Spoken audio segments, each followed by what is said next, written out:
Il m'a fallu du temps. Il fallait digérer aussi tout ce qui s'était passé avec ma blessure.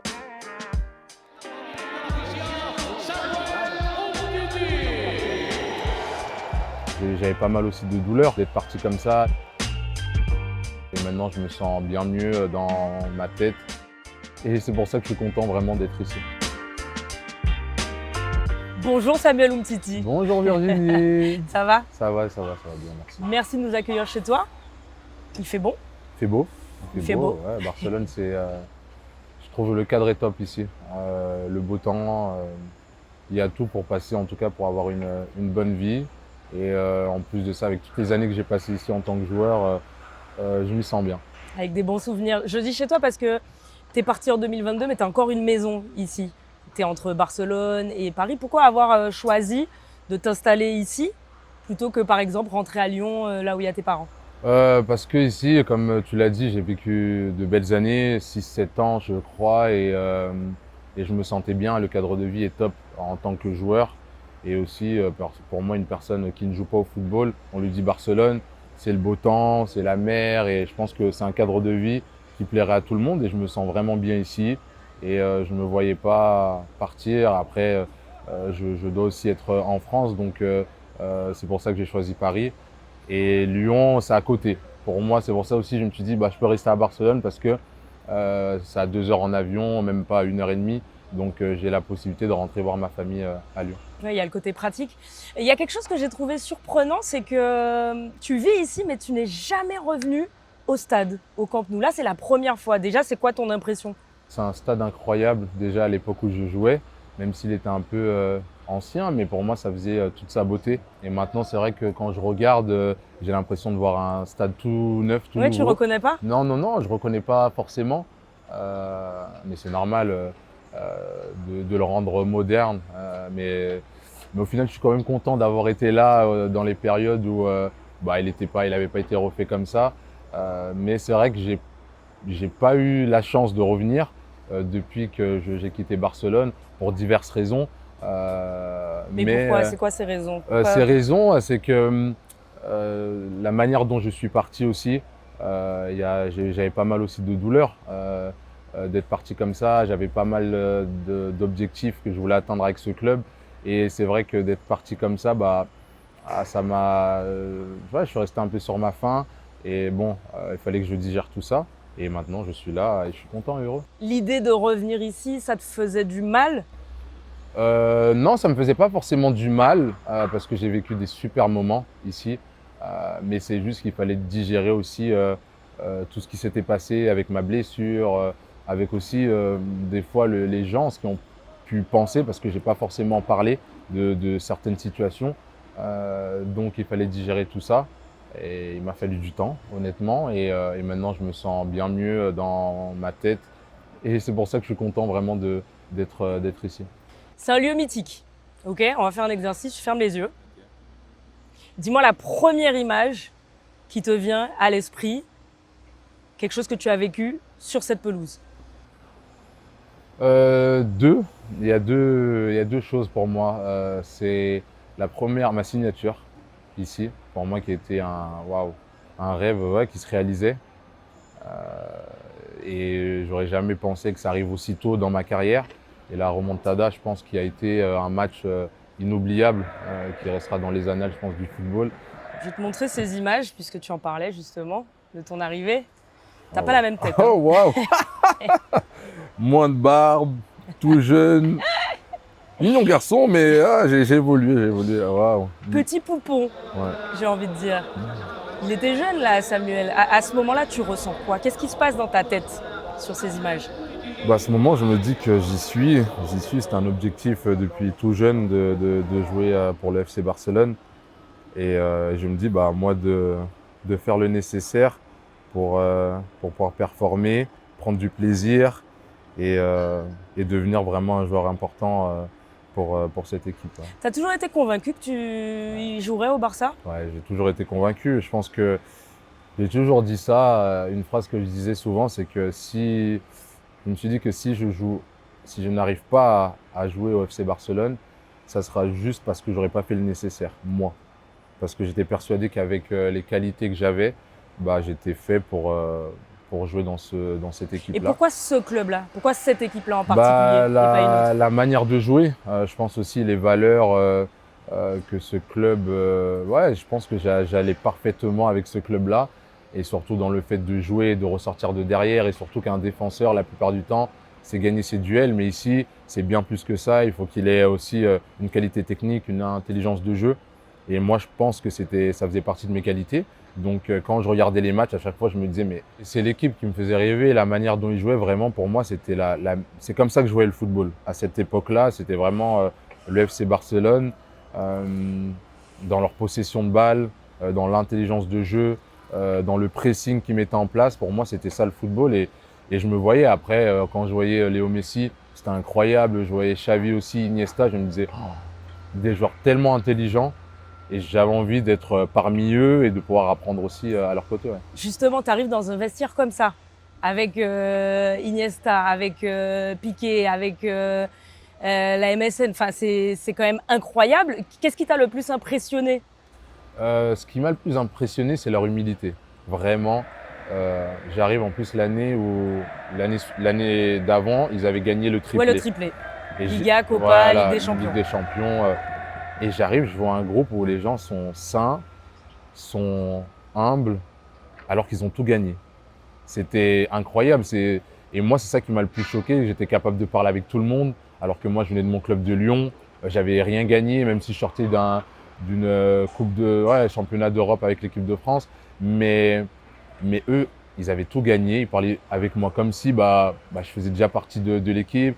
Avant même que j'arrive, j'avais reçu un message du capitaine, d'Andrés Iniesta, et je parlais avec Busquets, et c'est ça qui m'a le plus choqué. Et c'est vrai qu'en France, la plupart du temps, tu te rends compte que dès que y a certains joueurs, ils gagnent un peu certains titres, à certains moments, ils se la racontent un peu. Ils changent un peu. Mais là, non, rien à voir. Même dans au niveau vestimentaire, ils arrivaient avec leur sponsor individuel. Et je voyais ça, je me dis, ah ouais, mais en fait, la simplicité, c'est ça. C'est ça, alors qu'ils ont tout gagné.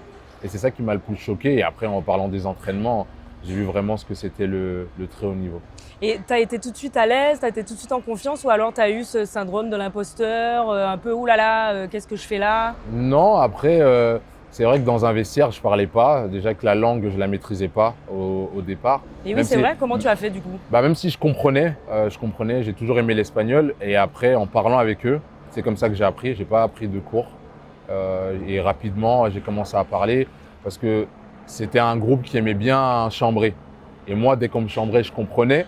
Donc, je faisais que rigoler. Mais j'avais du mal à répondre. Donc, je me suis dit, hey Sam, il faut que tu apprennes. Et tous les matins, je me souviens, j'allais au bureau de tabac et j'ai acheté les magazines juste pour lire. Alors, je ne suis pas quelqu'un qui achète ça de base.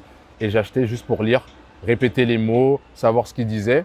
Et au bout de, franchement, 4 mois, là, je pouvais commencer à parler avec eux et aussi les chambrer. La MSN, Messi, Neymar, Suarez, on parle d'une attaque quand même assez incroyable. Ça faisait quoi de jouer avec eux? Est-ce que c'est la meilleure attaque que tu as jamais connue? Ouais, je pense, parce qu'ils avaient tous des qualités plus ou moins différentes, mais à 3, ça faisait un trio mais exceptionnel. Et en plus, ils s'entendaient bien sur le terrain et en dehors. Et c'est ça aussi qui m'a frappé, c'est que tout le monde, en tout cas c'est 3, essayaient à chaque fois de faire marquer les 2 autres. Et ce trio, pour moi, m'a beaucoup fait grandir aussi, que ce soit aux entraînements, parce que je les avais, soit je tombais sur Luis Suarez et c'était un chien, vraiment, il lâchait pas.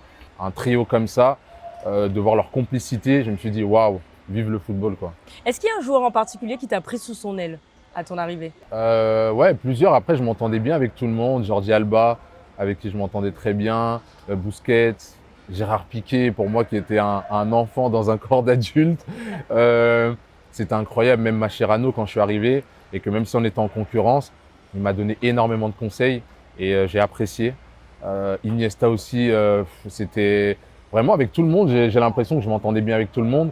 Donc, j'ai pris un peu de tout le monde et ça a fait aussi le joueur que j'ai été. Et Piqué, tu dis ça pourquoi? Parce qu'il charriait beaucoup?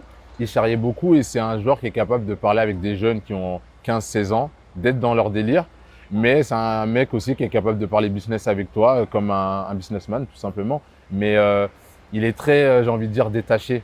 C'est que le football, c'est bien, mais il a cette capacité des fois à détacher et à être connecté sur d'autres choses. Et ça aussi, moi, je me suis rendu compte que il fallait être un peu comme ça parce que moi, c'était tout le contraire. Le football, bah, si j'avais pas le football, j'étais pas forcément bien. Et lui, il arrivait au final d'avoir d'autres choses qui pouvaient le rendre heureux. Sur Lionel Messi, on dit souvent qu'il est dans sa bulle, qu'il est perché, qu'il est difficile à cerner, à comprendre. Il était comment en tant qu'être humain, en dehors de la pelouse? Réservé, il parle pas pour rien. C'est pas une personne, tu vas pas l'obliger à parler. Je pense qu'il y a aussi cette carapace qui se met, et c'est normal vu le niveau du joueur, son statut. Mais avec nous, il était capable de rigoler, de chambrer, d'être très sérieux aussi, d'être pas content parce que il marque pas ou l'équipe joue pas bien. Comme tout le monde. Comme tout le monde, c'est un être humain comme tout le monde. T'as une anecdote, toi, personnellement, avec lui? Mon premier but que je marque ici, c'est lui qui fait la passe décisive. Et j'étais tellement content, je le regarde, je dis waouh, je pourrais le dire à mes enfants ça plus tard. Je pourrais le dire. Donc moi je suis allé le remercier, il m'a dit ah c'est normal et tout ça, il n'y a pas de souci, c'est son taf un peu, tu vois. En dehors, on jouait beaucoup, il y avait un espace dans les vestiaires, on pouvait jouer au basket. Messi il joue au basket? Ah oui, on jouait en fait, c'était des shoots et de différentes, ouais, il y avait des distances différentes. Et on pariait pas mal. Et c'est vrai que j'ai dû on donner. pariait quoi? Non, des petites sommes d'argent et tout ça, mais au bout d'un moment, j'ai dû donner pas mal d'argent, pas mal d'argent, parce que moi, je lâchais pas. Et eux, ils avaient des années d'expérience. Et moi, je me dis, mais t'inquiète pas, j'ai la main. Et ils me disaient toujours, Sam, tu veux jouer avec moi? Et je comprenais pas pourquoi. Alors, en fait, j'étais un bon payeur, c'était ça. C'était ça. Mais bon, ça m'a permis aussi d'être dans cette cohésion d'équipe-là et d'être dans ce groupe et de me faire connaître. Est-ce que tu as une anecdote avec Neymar? Je me souviens, la remontada, c'était fou. On avait perdu 4-0 match aller. Et je le vois arriver au match retour. Tout bien, en train de danser dans les vestiaires. Et je me dis, hé mon coco, on a perdu 4-0. Et dans ma tête, je me dis ça, comment tu peux arriver comme ça? Et lui, il était sûr de lui. Sûr de lui, il a dit ce soir, c'est pour moi et c'est pour nous. Et c'est ça qui m'a étonné, vraiment, en perdant 4-0, en jouant le match retour chez nous, certes, mais des joueurs comme ça, de ce niveau, sûrs d'eux, de leur capacité à faire gagner une équipe, Trop souvent, avant un match, ils disaient bah, regarde ce qui va se passer, je vais marquer 2 buts. Et c'est ce qu'ils faisaient. Quand tu arrives, le coach, c'est Luis Enrique. Comment se passe la relation? Super bien. Luis Enrique, pour moi, top personne et entraîneur aussi. J'arrive, les premières semaines, je me souviens, après chaque entraînement, je faisais des vidéos avec lui. Il me prenait pour m'expliquer comment jouer Barcelone, comment les défenseurs devaient se comporter avec et sans le ballon. Il faisait ça qu'avec toi? Je pense qu'il faisait ça avec toutes les recrues. Mais en tout cas, moi, je sais que j'ai eu une semaine intensive, mais bon, ça durait pas longtemps. Ça dure 10-15 minutes, les séances vidéo, et il t'explique à chaque fois la position. C'était à Barcelone, limite, tu dois jouer les yeux fermés. Parce que tu dois savoir que ton coéquipier, si tu fais cette course-là, il va se retrouver à tel endroit, et toi aussi. Donc, ça m'a permis d'apprendre rapidement. Et j'avais une super connexion avec lui. Il m'a fait jouer rapidement, il a eu confiance en moi rapidement. Du coup, quand tu l'as vu arriver au PSG, quand tu as vu son parcours, quand tu as vu qu'il était très critiqué au début, puis qu'il remporte la Ligue des Champions après, tout ça, ça te paraissait logique? Oui, logique. Moi, quand j'ai vu son arrivée, je parlais avec pas mal de supporters parisiens et je leur disais hey, laissez-lui le temps, vous allez voir, il sait ce qu'il fait. Et je pense qu'il a fondé vraiment une équipe à Paris et c'est ce qui manquait sur les dernières saisons. Et il savait où il voulait aller. Il a remporté cette Ligue des Champions qui était tant attendue depuis toutes ces années. Et c'est un gros bosseur et il sait, même si on dit que des fois il est un peu têtu, parce que dès qu'il a une idée en tête, bah, c'est impossible de lui faire changer d'avis. Mais c'est quelqu'un, pour moi, ça fait partie aussi d'une de ses grandes qualités. Une causerie de Luis Enrique qui t'a marqué? Que tu as raconté maintes et maintes fois à tes amis ou à ta famille? Celle de la remontada, je pense. Hein. Ouais. C'est sa causerie, j'avais l'impression qu'il avait vu le match avant. Et c'est exactement ce qui s'est passé lors du match. C'est en nous disant, les gars, ils nous en ont mis 4, on peut leur en mettre 6. Et même s'ils marquent un but, les gars, c'est jamais fini. On peut marquer 2 buts en quelques minutes, et jusqu'à la fin. Et en fait, tout ce qu'ils nous disaient, vraiment, c'est ce qui s'est passé lors du match. Et moi, je suis sorti, je me suis dit, waouh, il a réussi à nous mettre ça en tête. Mais c'est ça pour moi aussi un entraîneur, c'est faire passer des messages, mais Ce que l'entraîneur croit, il faut que les joueurs arrivent à croire la même chose. Et s'il arrive à faire ça, il a déjà tout gagné. On va parler un peu de cette remontada. Déjà, vous tombez sur le PSG en 8e de finale. Qu'est-ce que vous vous dites à ce moment-là? Vous appréhendiez ou vous vous disiez Non. on va passer? Non, non, bien sûr, on se disait qu'on allait passer. Pas facilement, mais on se disait qu'on allait faire le nécessaire pour passer. Et pourtant, vous prenez 4-0 à l'aller. On peut parler d'humiliation. À ce moment-là, vous vous dites quoi dans vos têtes quand vous discutez entre vous? Vous êtes dans quel état d'esprit? Bah, réellement, on se dit qu'on a fait n'importe quoi sur le match aller. On n'a pas respecté les consignes du coach et on a manqué d'intensité. Tous les duels, on les a perdus parce que vraiment, Paris, sur ce match-là, ils ont joué le match de leur vie. Et je pense que tous ces matchs-là de Ligue des Champions, il faut les jouer comme ça. Mais après ce match-là, c'est vrai qu'on a pas mal parlé. Et vous vous disiez quoi? Bah, on se disait, bah, cette équipe-là, pour nous, on se voyait supérieur à eux. Donc si eux, ils ont réussi à nous mettre 4-0, nous, on est capable de leur en mettre 4 aussi. Le problème, c'est que vous les avez pris de haut, en fait. On les a pas pris de haut, je pense pas, mais dans le comportement, dans l'intensité, dans tout ce qu'on a mis dans ce match-là, on n'était peut-être pas à 100%, je pense. Alors, une fois que vous avez perdu 4-0, vous arrivez dans le vestiaire. Luis Enrique, il dit quoi? Ah bah, Luis Enrique, je suis même pas sûr qu'il ait parlé après le match. C'est ce que je me demandais. Je pense pas. Il nous parle souvent, peut-être le lendemain dans les vestiaires, en lui disant bah, que ça n'a pas été bon. Mais ce que j'ai aimé, c'est qu'il a été positif. Il a été positif direct. Il nous a dit, bah, on les rejouait 2 semaines après, je crois. Il nous a dit, bah, on a 2 semaines pour se préparer que pour ce match-là. Donc les matchs qui suivaient, on avait une tactique bien précise qu'on a faite, même pour les matchs de championnat, en disant, bon, on va jouer comme ça, parce que Paris, on va les jouer comme ça. Et au final, ça a marché. On a préparé, il était sûr de lui. Et au final, on a joué ce match retour un peu en 1 contre 1 derrière. Et c'était ça aussi. Il fallait être très bon défensivement, aller les chercher le plus possible et les mettre en difficulté dès le début du match. Et c'est ce qui s'est passé. Et on est tombé face à une équipe de Paris, je pense, qui était un peu trop confiante et qui ne savait pas au final comment nous jouer. Parce que quand tu regardes le match, dès le début du match, dès l'engagement, quand tu regardes, ils viennent même pas nous presser. Donc on se dit, ah ouais, et non, on s'attendait à ce qu'ils viennent nous presser, mais pas du tout. Ben, ça nous a facilité la tâche. Je pense que c'est l'une des premières fois que, limite, je sentais le stade bouger. Vraiment, ce match-là, quand il y a eu le 6e but, j'ai senti le stade en folie. Et c'était incroyable. Mais après, c'est vrai que les gens, personne n'y croyait à part nous. Et au niveau mondial, bah, c'est vrai que ça a été quand même quelque chose de fou et de fort, ce qu'on a fait. Et tout le monde en parlait.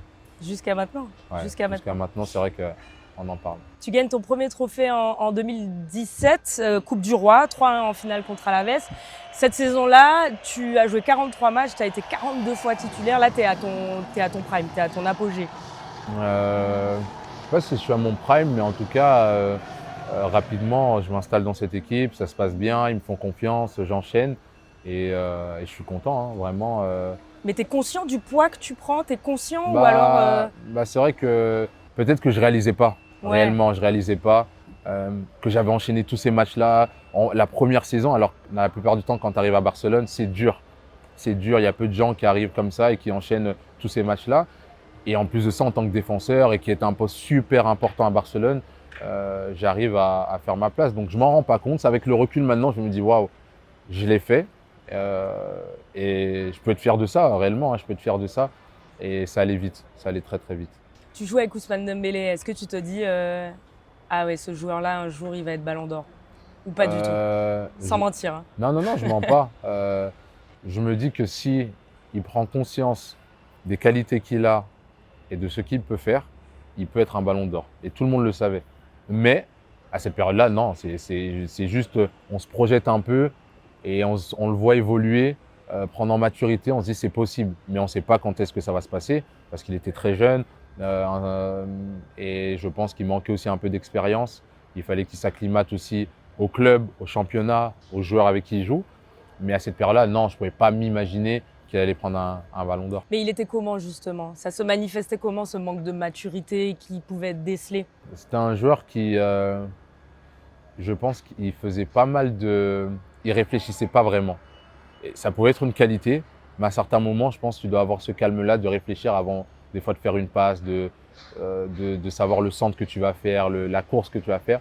Et lui, il jouait comme ça, comme s'il jouait un peu dans dans un city, dans le quartier quoi, avec ses potes, c'était bien, mais je pense qu'il lui fallait un peu plus. Et il était exigeant, c'était dur. Je savais qu'il n'était pas content de ce qu'il faisait, parce qu'il était capable de bien plus, tu vois.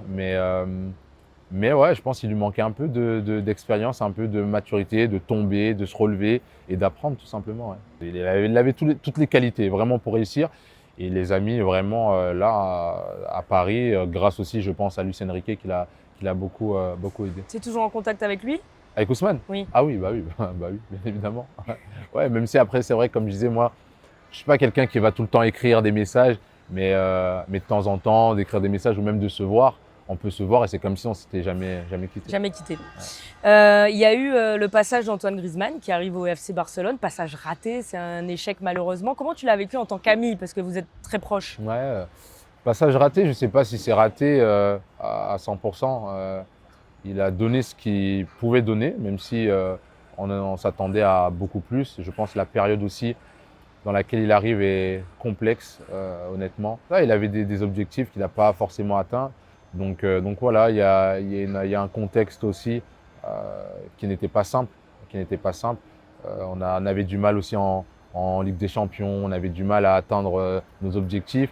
Et c'est vrai qu'il est arrivé avec toute son envie, sa bonne humeur comme d'hab, mais c'est pas si simple. C'est pas si simple d'arriver dans un club comme Barcelone, des joueurs qui sont déjà installés.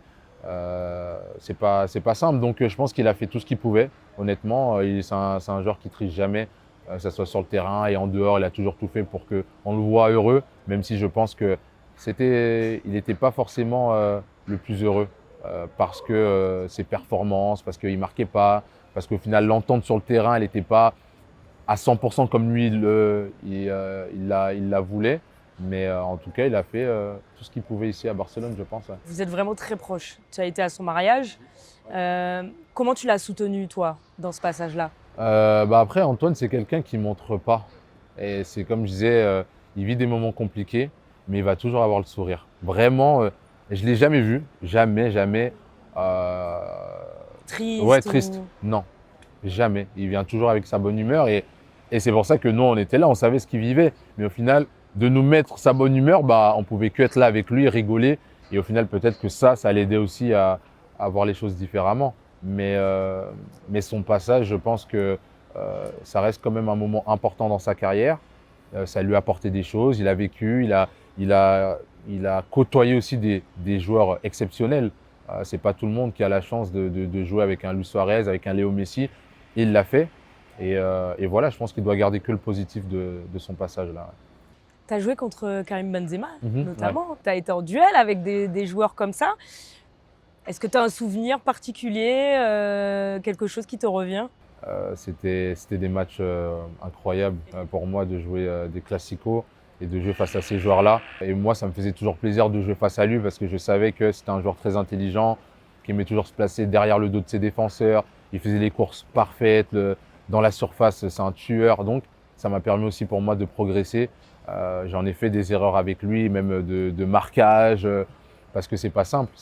Et même avec Cristiano, qui est très bon, même dans les airs, dans le positionnement, dans les enchaînements, il va super vite. Donc pour moi, c'était un apprentissage chaque match, et encore plus des matchs comme ceux-là avec ces grands joueurs. Il y avait un peu de chambrage parfois sur le terrain avec Karim? Non, avec Karim, non, non, c'est sérieux. Non, c'est sérieux. Ça se parlait pas. Avec Antoine, un peu. Avec Antoine, oui. Parce qu'on a on est assez proches pour le faire. Et vous disiez quoi? Non, pendant un match, on pouvait se regarder comme ça, il me disait fais attention à la course que je vais faire, tu vois, fais attention. Des choses comme ça, tu vois. Et on en rigolait. Mais avec Karim, non, c'était toujours sérieux, avec beaucoup de respect. Hein. Fin 2018. Tu es le défenseur le plus cher du monde, estimé à plus de 100 millions. Le Barça te prolonge. Tout va bien ou est-ce que tu doutes et ton genou commence à te faire un petit peu mal? Non, ça va. Ça va. Là, ça va encore. Ouais. Ça va. J'ai envie de dire ça va. C'est juste que ça commence juste avant la Coupe du Monde, mes problèmes au genou. Et je ne sais pas vraiment ce que c'est, ce que j'ai. Et ces douleurs au genou, c'est un peu le début de la fin, mais tu ne le sais pas encore.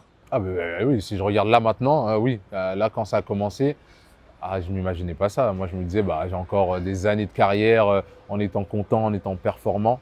et je ne m'imaginais pas à ce que ça soit comme tu dis, ouais, le début de la fin. Ouais. Et malgré ça, malgré ces douleurs, tu vas quand même participer à la Coupe du Monde. Qu'est-ce qui t'a convaincu de le faire? Après, j'avais des douleurs, mais ça allait, franchement, ça allait. Même si j'ai jamais vraiment joué avec des douleurs, moi. Mais je m'arrête avant la fin de saison. Je m'arrête avant la fin de saison. Et je décide d'y aller parce qu'on me dit que je peux y aller et que ça va pas me déranger, que je vais pouvoir jouer et être performant. Oui, mais il n'y a que toi qui es dans ton corps. Oui, il n'y a Donc que toi, moi, ouais. Toi, tu doutais ou... Bah ouais, je doutais parce que j'ai jamais joué avec des douleurs. Donc je me suis dit, bon, pour une première, on va essayer. On va essayer.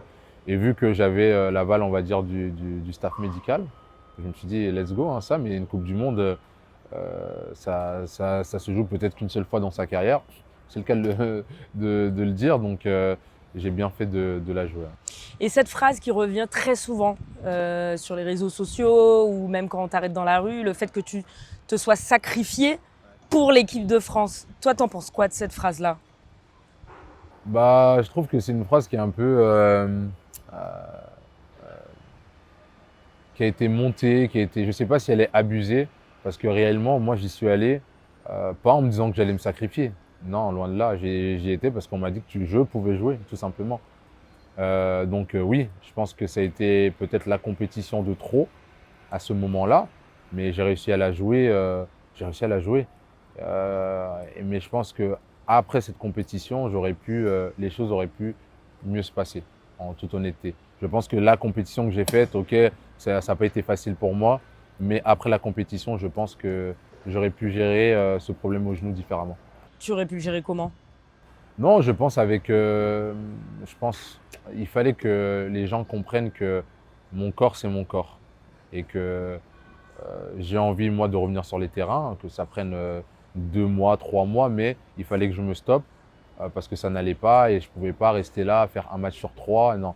Et au final, je pense qu'il y a eu un peu ça que les gens avaient du mal à comprendre. Il y a beaucoup de choses qui ont pu être dites sur moi alors que je voulais juste trouver pour moi la meilleure solution sans arriver à une opération. Et je pense que c'était possible, mais il fallait prendre le temps. Il fallait prendre le temps et c'était possible, mais il y avait beaucoup d'attentes sur moi parce que j'étais à ce moment-là un joueur important et que le club avait besoin de moi pour jouer.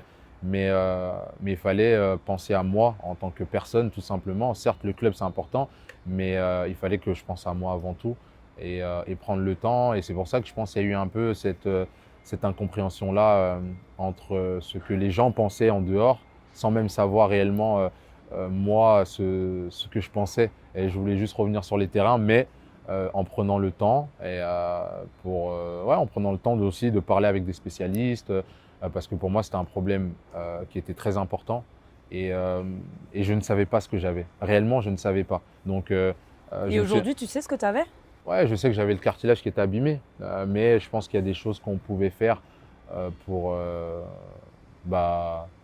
en tout cas me faire revenir sur les terrains le plus rapidement possible, mais en le faisant bien. Il y a eu des désaccords, donc tu l'évoques, entre le club et toi sur la manière de gérer ça. Est-ce que tu as des regrets dans la façon dont tu as géré ça? Comment tu l'as géré? Qu'est-ce que tu aurais pu faire différemment? Parce que quand on t'entend, on a l'impression qu'effectivement, il y a d'autres choix qui auraient pu être pris qui feraient qu'aujourd'hui, tu ne serais pas retraité. Ouais, je sais pas. Peut-être que je sais pas si à ce moment-là, les gens avaient conscience de réellement ce que j'avais aussi. Pour eux, c'était peut-être, allez, fais-toi opérer, ça va aller mieux. Alors que moi, non. J'ai toujours, en tout cas, pour prendre une décision, pour moi, j'ai besoin d'être quand même sûr de moi. Et c'est pour ça que j'avais besoin d'avis de différents spécialistes. Et il y en a énormément qui me disaient que c'était pas une obligation de se faire opérer, mais il fallait prendre le temps. Il y avait des choses, des protocoles à suivre. Mais je pense qu'à cette période-là, les personnes qui travaillaient au club, je pense, n'étaient pas forcément d'accord sur ça, sur ce temps-là. Et qu'ils avaient besoin d'avoir une réponse rapide et d'un retour rapide aussi. Et c'est pour ça, je pense qu'il y a eu et c'est normal, hein, parce qu'un club, au final, il a besoin que ces joueurs importants aussi soient sur les terrains, sachant que il paye ces joueurs-là. Mais moi, ce que je pensais, c'est qu'un joueur que tu payes, tu dois tout faire pour le remettre dans les meilleures conditions sur le terrain. Et je pense qu'il y a eu cette incompréhension-là Mais ça fait partie du football, je pense.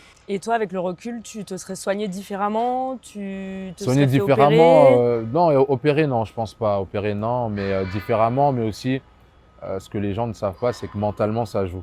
Et au final, d'avoir cette pression-là, ça n'aide pas du tout sur un retour sur les terrains. Il y a ça aussi. C'est que j'avais beau tout faire, mais honnêtement, dans la tête, ça allait pas du tout. La pression, les gens pensaient que je ne voulais pas. Les gens pensaient que bah, moi, j'étais tranquillement chez moi à rien faire, alors que non. Donc toute cette pression-là, je pense que j'ai pas forcément été aidé. Et mentalement, le fait que je ne sois pas bien, bah, je pense que j'aurais pu tout faire. J'aurais jamais pu revenir sur les terrains normalement. À ce moment-là, tu lis la presse, tu lis ce qu'on dit sur toi? Bah moi pas, mais mes proches oui. Donc au final on m'envoie, je reçois et je vois ce qu'on dit sur moi. Ça te touche? Bah ça me touche parce que c'est pas la réalité et moi aussi la personne que je suis, je sais que je suis une personne tellement travailleuse, avec tellement d'ambition aussi et que bah je faisais tout le nécessaire chez moi pour revenir sur les terrains. Et ça, personne ne le sait parce que je ne montrais rien. Ça soit même j'avais un kiné perso, j'avais des machines, j'achetais, je pouvais faire Chez moi, c'était une clinique. Vraiment, c'était une clinique. Il y avait toutes les meilleures machines du monde pour pouvoir me soigner, mais on essayait tout. Mais au final, les gens pensaient que je faisais rien réellement et que j'attendais paisiblement chez moi et à prendre mon salaire. Et c'était pas ça. Vraiment, j'ai fait tout le nécessaire vraiment pour revenir. Et c'est ça aussi, peut-être que j'aurais dû peut-être plus en parler euh, pour qu'ils comprennent aussi que j'avais mal. J'avais mal déjà le fait d'être blessé, le fait de ne pas savoir ce que j'avais, le fait d'essayer à chaque fois de revenir et bah, de retomber, de ne pas trouver de solution et de tout mettre en œuvre pour m'aider. Donc ça soit, comme je disais, limite un staff médical j'avais pour moi, quoi.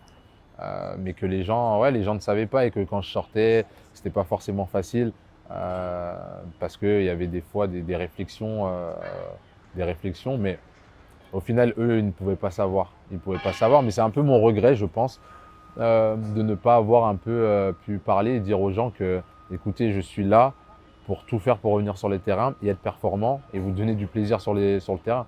Mais, euh, Mais ça a peut-être été, qu'à ce moment-là, tu n'en avais pas J'en la avais pas, j'en avais capacité. pas la capacité parce que mentalement, ouais, comme je disais, c'était une mini, ouais, je pense, dépression que j'avais et j'ai pas su la gérer. J'ai pas su la gérer et on n'est pas forcément prêt à gérer ce genre de situation-là. Donc ça m'a pris du temps. Et tu t'es senti incompris. À quel moment tu as compris que tu étais en dépression, toi? Bah Ça non, s'est manifesté c'est comment? avec le recul, je pense maintenant que je peux le dire.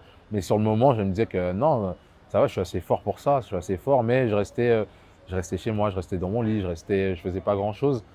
Et c'est avec le recul que je sais maintenant que c'était totalement une dépression. J'étais totalement incompris, réellement incompris, et j'avais l'impression que je pouvais euh, tout faire pour revenir sur les terrains, mais que les gens pensaient que limite, bah, j'étais bien en fait dans ma petite vie à moi, dans mon cadre de vie barcelonais. Alors que non, et je trouve que euh, on a besoin d'accompagnement à ce niveau-là. Et je pense à cette période-là, mentalement, on s'en foutait un peu de ce que je ressentais. On s'en foutait de savoir si j'étais bien mentalement ou non, non. Et je pense que mentalement, j'avais besoin d'un accompagnement, de parler, de dire ce que je ressentais. Et il n'y a pas eu ça du tout. Au contraire, c'était plus euh, des portes fermées que j'avais. Ouais. Te lever le matin, c'était compliqué? Ouais, c'était pas simple. C'était pas simple de me dire, ouais, je dois aller à l'entraînement avec des gènes, des douleurs. Ah, je trouve pas la solution, mais qu'est-ce que j'ai? C'était dur. Vraiment d'aller aux entraînements, alors que de base à Barcelone, le cadre est tellement incroyable que je me levais pour aller aux entraînements, j'étais le plus heureux. T'as suivi une thérapie? Non, non, j'ai pas suivi de thérapie à cette période-là. Pour moi, Et après? la thérapie, c'était moi. C'était tout ce que je vivais. Bah, je voyais que ah, ça marchait pas. Bah, j'essayais de changer. Ah, ça, je faisais ça marchait pas. Bah, je changeais. C'est pour ça que ça m'a pris autant d'années pour trouver, on va dire, les solutions. Mais j'ai compris que parler, ça faisait du bien des situations qu'on pouvait vivre, d'en parler à certaines personnes qui sont en capacité à écouter et aussi à te donner des conseils ou pour passer en tout cas à autre chose, quoi. Mais ça n'a pas été simple. Oui, je sens un homme grandi, Ouais, grandi. mûri par Ouais, toutes ouais, ces ouais. épreuves et par ce que tu as traversé. Est-ce que après, tu as pu consulter quelqu'un, te faire aider Ouais, ou... après j'ai pu parler, à certaines personnes, ça m'a aidé. Euh, Aussi par rapport à comment je suis parti du club, qui est pour moi le club de mes rêves. Et, et j'ai tout fait, vraiment, j'ai tout fait pour venir ici. Et j'avais, on va dire, ce regret de partir de cette manière-là et que certaines personnes puissent avoir cette image-là de moi qui n'est pas bonne du tout.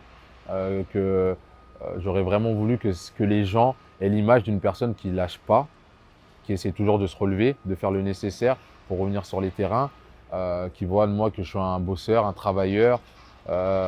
C'était le plus important pour moi de laisser cette image-là. Et quand je suis de la manière de laquelle je suis parti, j'ai eu ce regret-là. Donc c'est vrai que j'ai dû parler un peu à des gens pour me faire entendre et pour me faire comprendre et pour aussi que j'essaye de voir les choses différemment et que je puisse aussi revenir ici. Parce que c'était ça, je me disais, mais si je reviens à Barcelone, comment les gens vont le prendre?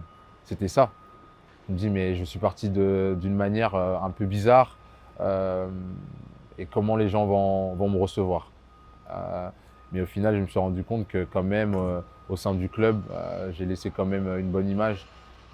Il y a les gens avec qui j'ai travaillé, je pense, même si j'ai un petit caractère quand même, mais je pense que j'ai laissé quand même une bonne image au club. Et après, ce qui se passe, c'est normal. Euh, à certains moments qu'il peut avoir, je dirais pas de guerre, mais que le club essaye un peu de gérer, on va dire, ses intérêts et moi les miens. Bien sûr, C'est normal bien sûr.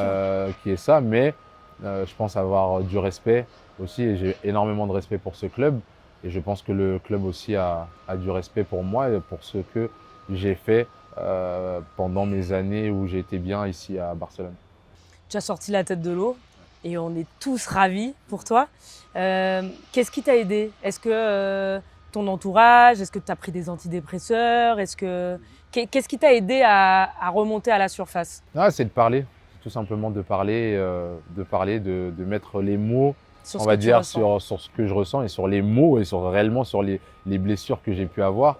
Et ça m'a permis d'évoluer, de passer vraiment. Je pense que je suis devenu un tout autre homme, une autre personne après tout ça, avec beaucoup plus de maturité aussi, beaucoup plus de calme dans ma manière de voir les choses et d'en parler aussi. Euh, et d'en parler maintenant, je sais que je peux parler de tout ce qui s'est passé, tout ce qui s'est produit sans avoir Le boule au ventre? ouais, sans avoir de boule au ventre, ouais, je pense. Et qu'au final, c'est ce que je devais vivre, je devais le vivre comme ça. Ma carrière, je devais la vivre comme ça, la voir comme ça, vivre des super moments et vivre des moments moins bien. Et au final, c'est ça qui fait Sam Titi, tout simplement. Et moi, je suis content et fier d'avoir vécu ça. Même les moments difficiles, au final, je suis content de les avoir vécus comme ça. Et ça fait de moi la personne que je suis maintenant. Et il me reste encore tellement d'années, j'espère, devant moi à vivre. Donc, je suis capable, je pense, de passer encore des moments compliqués et j'ai, on va dire, les ingrédients pour sortir de tout ça si ça arrive. Ouais. Même si ton départ d'ici a été très compliqué, ton amour pour le Barça n'est plus à prouver. Tu arrives à Lecce, tu fonds en larmes.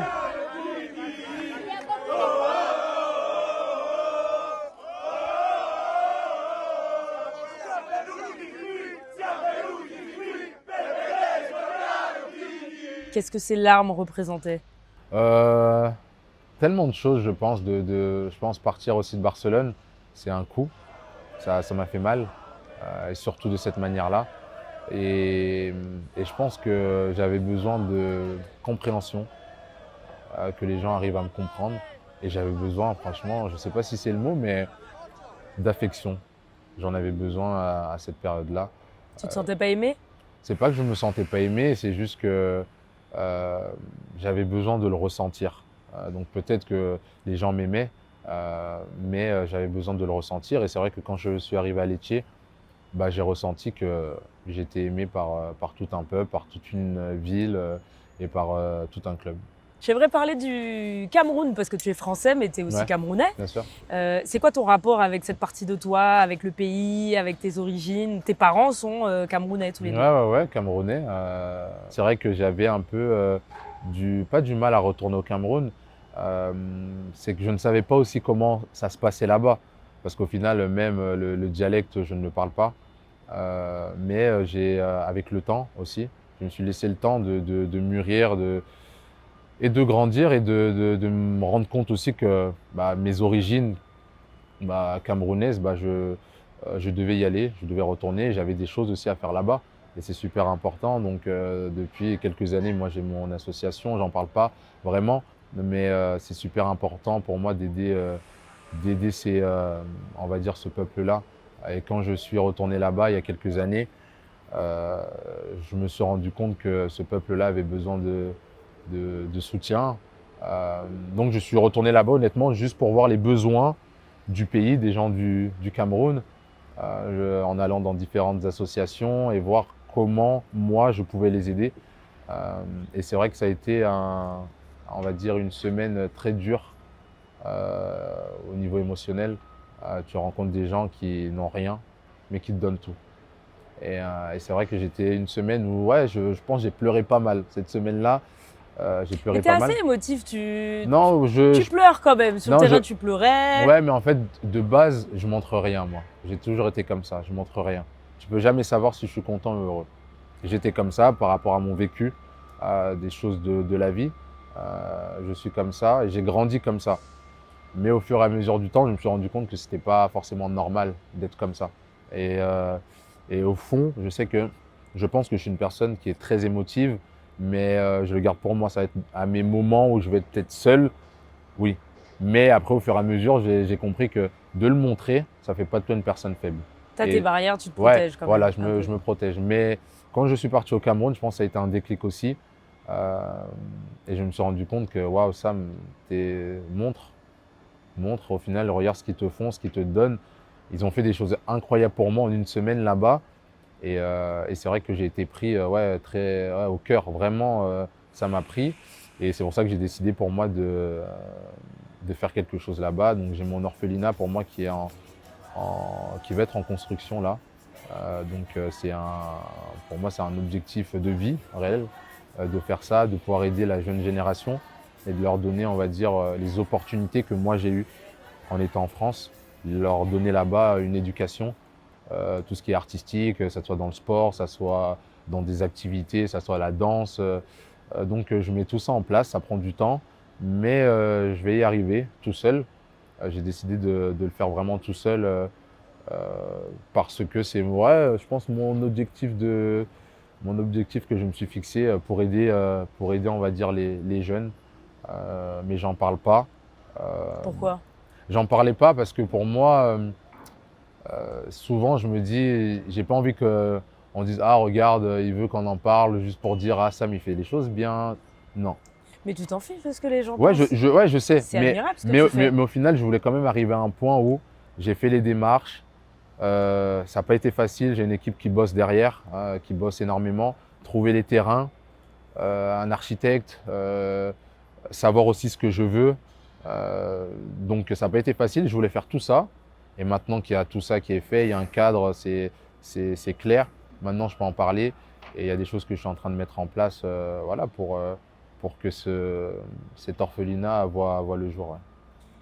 Tu as mis fin à ta carrière cette saison, douleur immense parce que toi et nous tous pensions que tu avais encore des années devant toi. Mais tu es aussi devenu papa. Donc, bonheur extrême. Est-ce que ça t'a aidé dans le processus de guérison, d'acceptation de tout ce qui t'est arrivé? Parce que j'imagine que c'est la plus belle chose qui existe au monde de devenir papa. Ouais, je pense que quand tu deviens papa, je pense qu'il y a des choses où tu te rends compte que la vraie vie, c'est ça. Et que malgré des choses que tu as pu vivre, des choses pas forcément positives, tu arrives à relativiser encore plus avec un enfant. Donc oui, ça m'a permis de relativiser bien plus en devenant papa sur certaines choses. Et ça m'a permis aussi euh, d'avoir aussi moins de rancœur sur certaines choses qui ont pu se passer. Et ouais, même si je pense que ma fille ne le sait pas, mais elle m'a énormément aidé, je pense, à évoluer et aussi à devenir, je pense, Même si je me voyais déjà comme un homme, mais à devenir un réel bonhomme. Ouais, ouais. Tu estimes que tu es guéri aujourd'hui ou le processus de guérison est toujours en cours? Je pense que c'est en cours. Je suis guéri sur pas mal de choses, mais comme tout le monde, on a tous des traumas, des choses qui sont passées dans nos vies, heu, qui nous ont fait mal. Donc je suis en processus, encore, mais en tout cas sur tout ce qui concerne le foot, le fait d'avoir arrêté, le fait d'avoir eu, ce problème-là au genou, je pense que je suis guéri, oui. Merci beaucoup Sam. À bientôt.